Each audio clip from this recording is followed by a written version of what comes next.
esta rueda de prensa que hemos convocado en esta tarde y que tiene como objetivo dar a conocer ante la opinión pública el contenido de una junta de portavoces que hemos desarrollado esta misma mañana y que hemos estado gran parte de la mañana con ella, en la que hemos tratado un asunto concreto referente a la modificación de determinadas ordenanzas fiscales.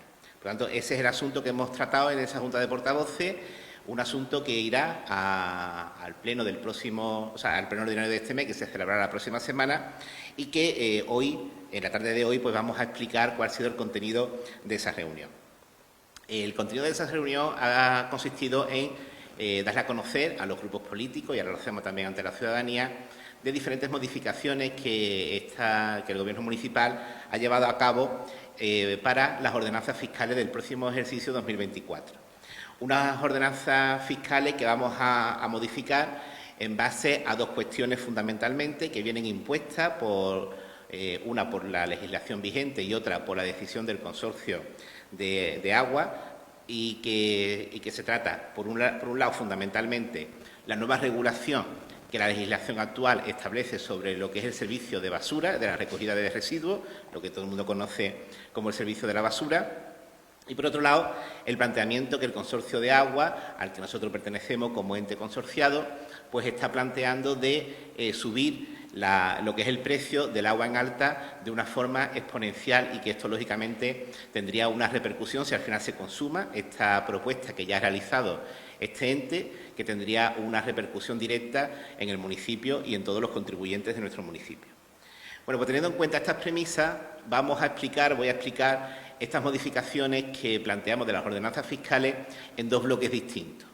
Un primer bloque en el que tendríamos, pues aquellas modificaciones que obedecen a modificaciones puntuales, a pequeños ajustes, que lo que nos van a permitir es mejorar la gestión de los servicios públicos y, en algunas ocasiones también, facilitar la concesión de determinadas bonificaciones fiscales.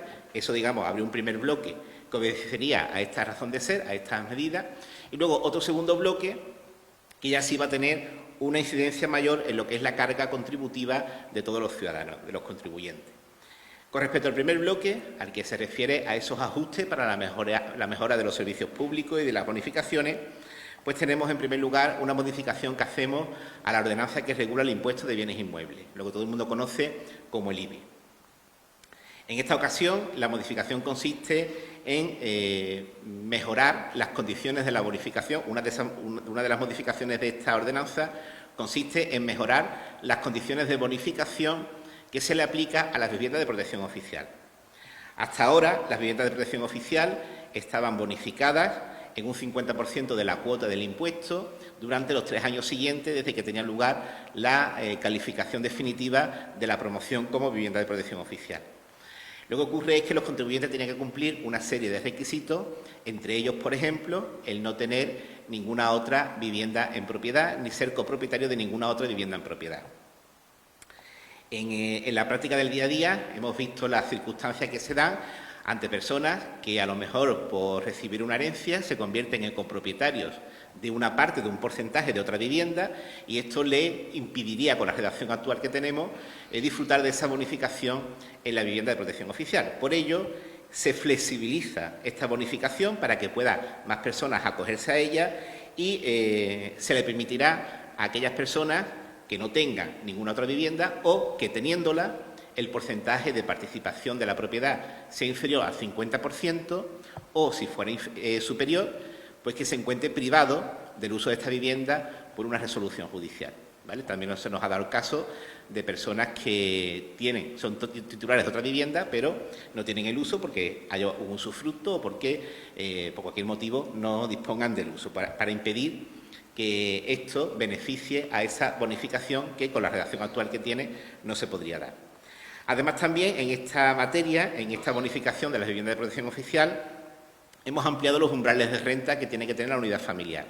Hasta ahora estaba que para ser beneficiario de esa bonificación no podía superar 2,44 veces el IPREM. Hemos visto que es una cantidad que se ha quedado corta y, por tanto, ampliamos a 4 veces el IPREM. Por tanto, así abarcamos a un mayor número de familias que podrían ser potencialmente beneficiarias de esta bonificación por vivienda de protección oficial. Con respecto a la segunda modificación que hacemos dentro de esta ordenanza, dentro de lo que es la ordenanza del IBI, nos referimos a una bonificación que se implantó hace un par de años relacionada con los sistemas de aprovechamiento térmico y autoconsumo fotovoltaico, es decir, los inmuebles en los que se había instalado pues, sistemas de aprovechamiento térmico o de autoconsumo fotovoltaico generado por energía solar.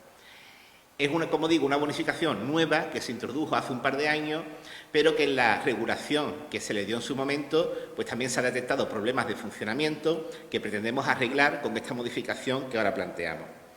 En esta ocasión, esta bonificación será también de un 50% de la cuota del IBI, un 50% cada año, durante los 5 años siguientes a que se lleve a cabo la instalación de este equipo.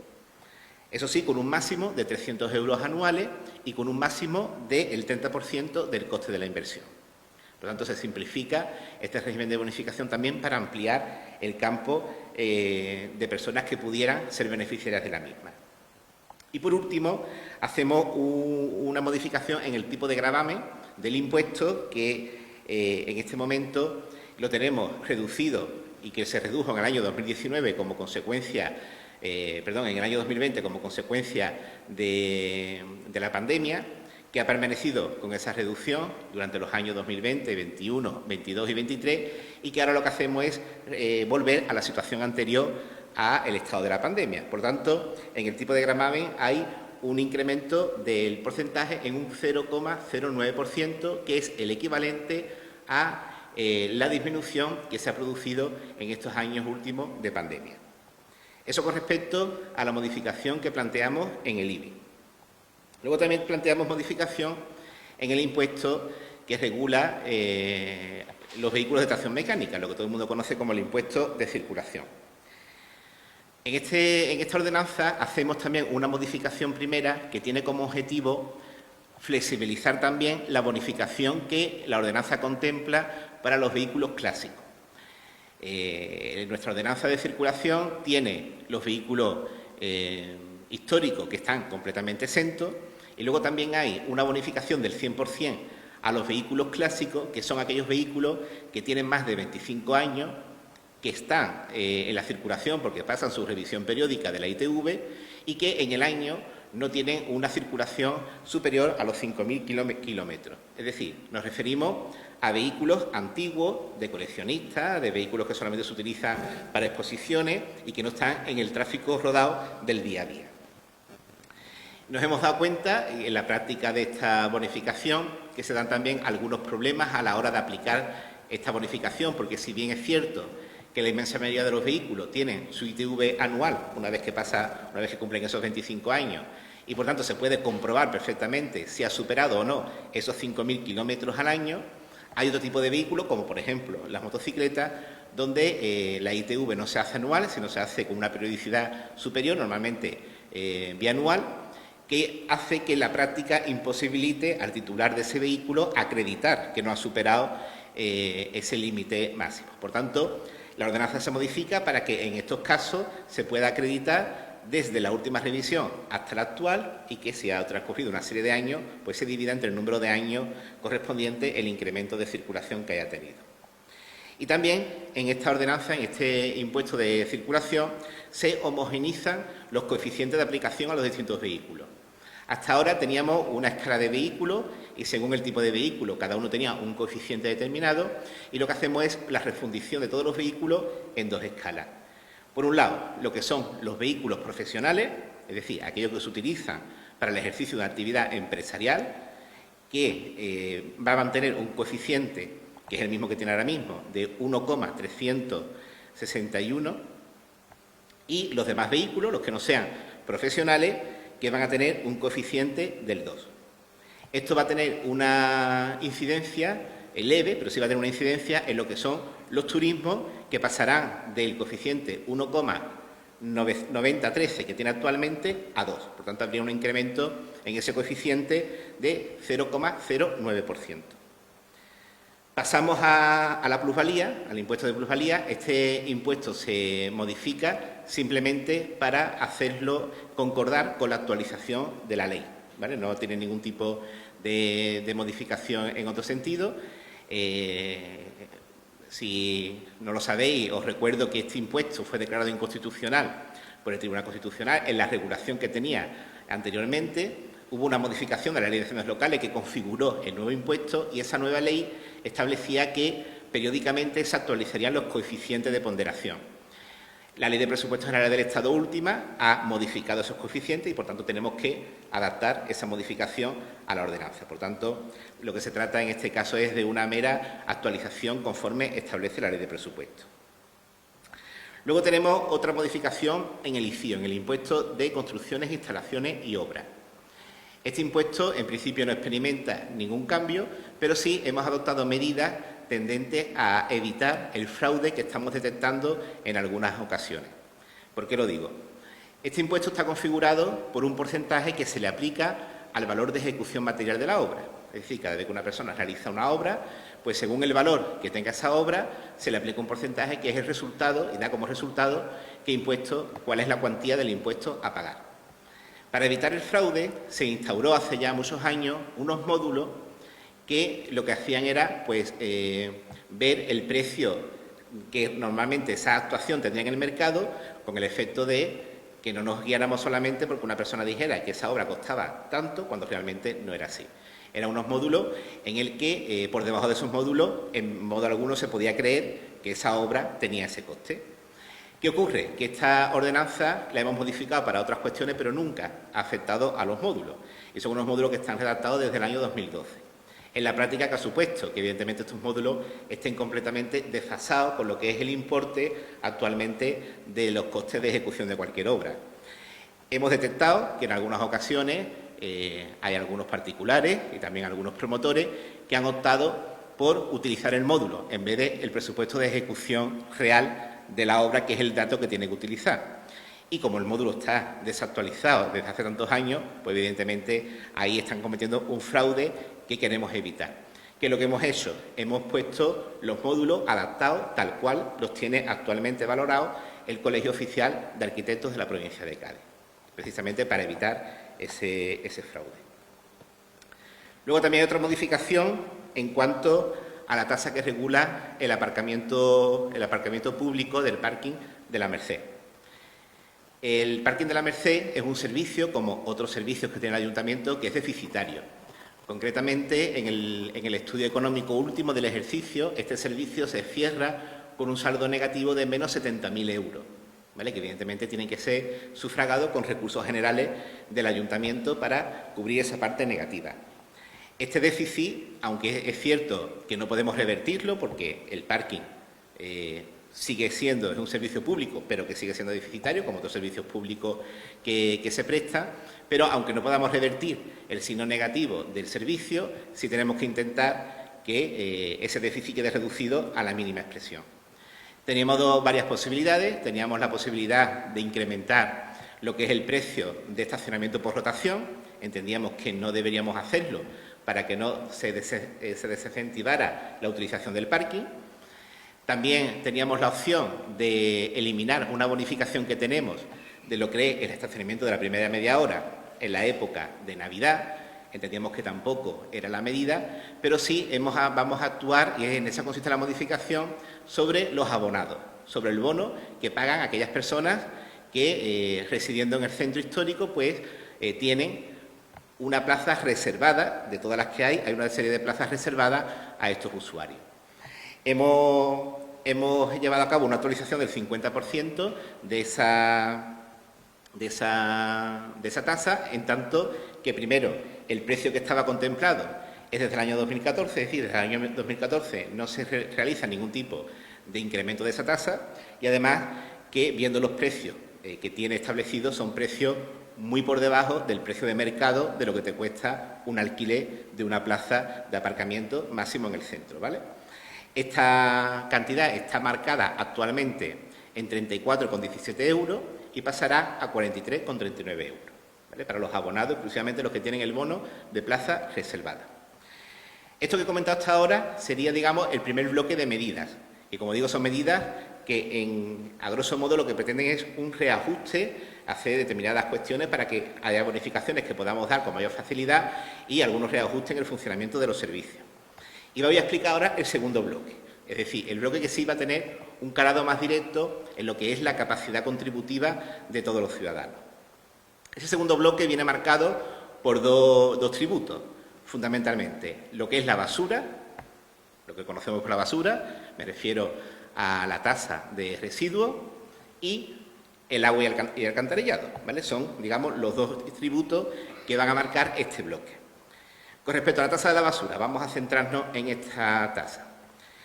No sé si sabéis, y si no os lo explico en esta rueda de prensa, que el servicio de la basura, el de la recogida de residuos, tal como, ojo, me estoy refiriendo a la recogida de residuos, no a la limpieza viaria, que la limpieza viaria no tiene ningún tipo de tasa. Es un servicio que se presta a déficit completo porque no se le puede imponer ningún tipo de tasa, ¿vale? El servicio de recogida de basura ha sido objeto de una nueva configuración legal en base a una ley que se aprobó en el año 2022 y que ya ha entrado en vigor este año. Hubo un plazo para entrada en vigor, que es la Ley 7/2022, de residuos y suelos contaminados para una economía circular. Es una ley fruto de la obligación que tienen todos los Estados miembros de la Unión Europea de adaptar su ordenamiento jurídico a dos directivas comunitarias, y esa ley pues lo que hace es reconfigurar completamente lo que siempre ha sido el servicio de residuos, de recogida de residuos en los municipios. ¿Por qué digo que lo ha desconfigurado, que ha cambiado completamente el panorama? Porque esta ley exige, en primer lugar, una de las cosas que hace es que exige que todos los ayuntamientos aprueben una tasa obligatoria. Diré, bueno, la tasa ya está, sí, la tasa ya está y casi todos los ayuntamientos la tenían, pero era voluntaria. Hasta ahora había una tasa que se podía imponer, que es verdad, que no sé, te puedo decir si el 100%, pero el 99% de los municipios la tenían establecida, pero en ningún momento era obligatoria. A partir de esta ley es una tasa obligatoria, es decir, nosotros la tenemos, pero aquel ayuntamiento que no la tenga, la tendría que crear. Pero no solamente es que ya la tasa sea obligatoria, sino que es una tasa obligatoria que la ley dice que tiene que ser específica, diferenciada, es decir, no se puede mezclar con otro servicio, tiene que ser una tasa exclusivamente para ese servicio y, lo más importante, no deficitaria. Es decir, no puede aprobarse la tasa con un déficit en el servicio. Y intento explicar esto. Los servicios que están sujetos a tasa tienen un coste real. El coste real que viene marcado por lo que cuesta la gestión del servicio y los ingresos que se obtiene por ese servicio que viene establecido por la tasa y por cualquier otra prestación que pudiera tener. Hasta ahora, la legislación lo que te decía era que cuando tú imponías una tasa, no podía ser por un precio superior al coste de servicio. Es decir, si el servicio de recogida de basura cuesta X, tú no podías poner una tasa que superara en la recaudación conjunta ese importe. Pero no había ningún inconveniente en que la tasa no llegara a cubrir la totalidad del servicio, es decir, que se pudiera aprobar una tasa con un servicio deficitario. Por ejemplo, lo que comentaba antes con el parking de la Merced, ¿vale? Se aprueba una tasa a través de un estudio económico que da un resultado negativo, pero que ese resultado negativo pues, se financia con otros recursos municipales. No habría ningún problema. A partir de ahora, con esta ley, que como digo ya ha entrado en vigor, el servicio de recogida de basura tiene que tener una tasa no deficitaria, con lo cual esto significa que todos los costes del servicio, absolutamente todos los costes del servicio, tienen que quedar repercutidos al contribuyente final, que en este caso somos todos los ciudadanos cuando pagamos el recibo de la basura. Eso por un lado. Por otro lado, esta ley también introduce un nuevo impuesto. Un impuesto que no lo tiene que pagar el ciudadano directamente, lo paga lo que es un impuesto por el depósito de residuos en las plantas de residuos. Hasta ahora nosotros pagábamos a la planta de residuos que depositábamos la basura, pagábamos una factura por los servicios prestados y a partir ya de este año esta ley obliga a pagar los servicios más ese impuesto. Un impuesto que la entidad que es la depositaria de la basura, paga al Ministerio, esta entidad le repercute al Ayuntamiento y el Ayuntamiento le tiene que repercutir al ciudadano como coste total del servicio. En el caso nuestro, hemos hecho los cálculos y este impuesto implica un aumento, solamente este impuesto, un aumento del coste del servicio de 400.000 euros, porque es un impuesto según los kilos de basura que se depositan en el vertedero. ¿Vale? Por lo tanto, implicaría que el servicio aumentaría en 400.000 euros única y exclusivamente teniendo en cuenta el impuesto. el impuesto nuevo. Pero aparte la ley no solamente crea este impuesto, sino que además establece la obligación de la implantación del quinto contenedor. Por tanto, todos los ayuntamientos tienen que ponerse en marcha para tener instaurado el quinto contenedor, que evidentemente supone un coste adicional a lo que ya era el coste del servicio. Todo ello teniendo en cuenta, además, el coste que siempre se va acumulando año tras año por la subida del IPC, por la subida de los salarios de los trabajadores, etcétera, etcétera, etcétera. ¿Esto qué hace? Pues que, evidentemente, todo ese coste, al decir la ley que tiene que ser sin déficit, tiene que ser repercutido al ciudadano. Es más, no solamente se contempla esta obligación, sino que la Junta de Andalucía va a vigilar que esto se cumpla, porque la propia ley establece la obligación que tenemos todos los ayuntamientos de, una vez que se apruebe la ordenanza, remitirla junto con el estudio económico a la Junta de Andalucía en este caso, en otros sitios a las comunidades autónomas correspondientes, para que vigilen precisamente que se está cumpliendo con esta obligación. ¿Esto qué lleva como consecuencia? Que nuestro servicio de basura, con la tasa que tenía implantada, era un servicio no completamente sin déficit, era deficitario, es decir, de una parte que no se abonaba con lo que era la tasa directamente de la basura, sino con otros recursos generales del ayuntamiento. Actualmente ya no es posible, hay que financiarla completamente con la tasa de basura y esto va a suponer un incremento de esta tasa en un 26,99% por los datos que tenemos actualmente para el ejercicio 2024. ¿Vale? Por tanto, es un incremento al que nos vemos abocados por imperativo legal, no solamente Rota, sino absolutamente todos los ayuntamientos que no tuvieran el servicio completamente financiado. Los ayuntamientos que hubieran venido aprobando sus tasas sin déficit, es decir, cubriendo todo el servicio, no lo tendrían que aumentar o tendrían que aumentarlo de todos modos por el nuevo impuesto, porque eso evidentemente, y el quinto contenedor, que son obligaciones adicionales que antes no existían, ¿no? Por lo tanto, eso está abocado, todos los impuestos, en un porcentaje mayor o menor, según cómo tenga su estudio económico. Y por otro lado está el tema del agua y el alcantarillado, que como sabéis son dos conceptos que tienen una facturación conjunta a través de la empresa Aqualia y a través de Modu. Aquí es un servicio en el que, en este caso, sí se permite el que se apruebe con déficit. Es más, nosotros venimos aprobando habitualmente, por lo menos en estos últimos años, este servicio con déficit. Concretamente, el servicio tiene actualmente, en el histórico de estos últimos años, un déficit de 300.000 euros. ¿Qué quiere esto decir? Que lo que pagamos todos los ciudadanos por el recibo del agua no cubre la totalidad de los gastos del servicio, sino que hay una parte, en este caso en torno a 300.000 euros, que se financia con recursos generales del ayuntamiento, no directamente de la tasa. Pues bien, el consorcio de aguas al que pertenecemos, el consorcio de aguas gaditanos, que es la entidad a la que pertenecemos, digo porque es la entidad que nos suministra el agua en alta, ha anunciado el que va a llevar a cabo una subida del precio del agua de envergadura. Concretamente, ahora mismo tenemos aprobado un 0,15 euros por metro cúbico y el planteamiento que ahora mismo está haciendo el consorcio es que eso pase a un 0,3205 euros metro cúbico. Es decir, se plantea una subida del 113% en lo que es el consumo de agua en alta. Esto todavía no está aprobado. Es más, ya nosotros anunciamos que el Ayuntamiento de Rota va a votar en contra. Pero bueno, parece ser que el voto del Ayuntamiento de Rota, por desgracia, no va a ser decisivo y que todo apunta a que se va a consumar este incremento.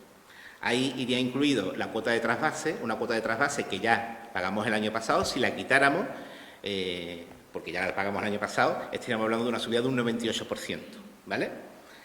Para que, en términos económicos, veamos la diferencia, la compra de agua en alta a nosotros nos venía a costar unos 493.000 euros estos años atrás.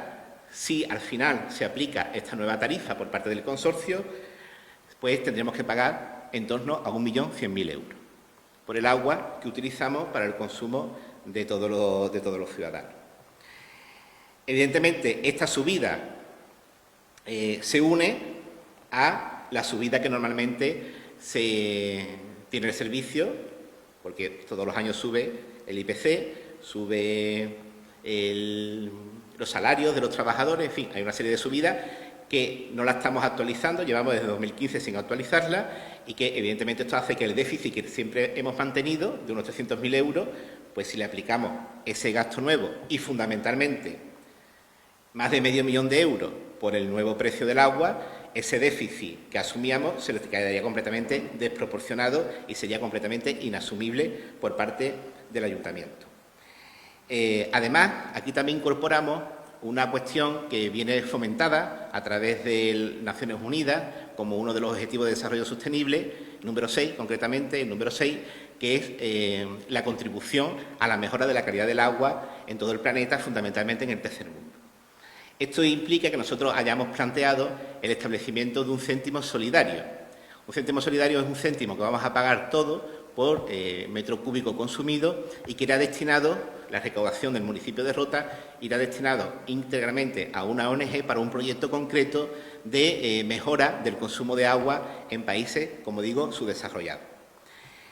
Evidentemente, nosotros no vamos a repercutir todo lo que es el aumento del coste de este servicio en los ciudadanos, porque sería algo muy grande, pero lo que no podemos es asumir el déficit que venía adoptando en 300.000 euros, que ese déficit se nos descompense, porque entonces afectaría a la sostenibilidad financiera del propio ayuntamiento.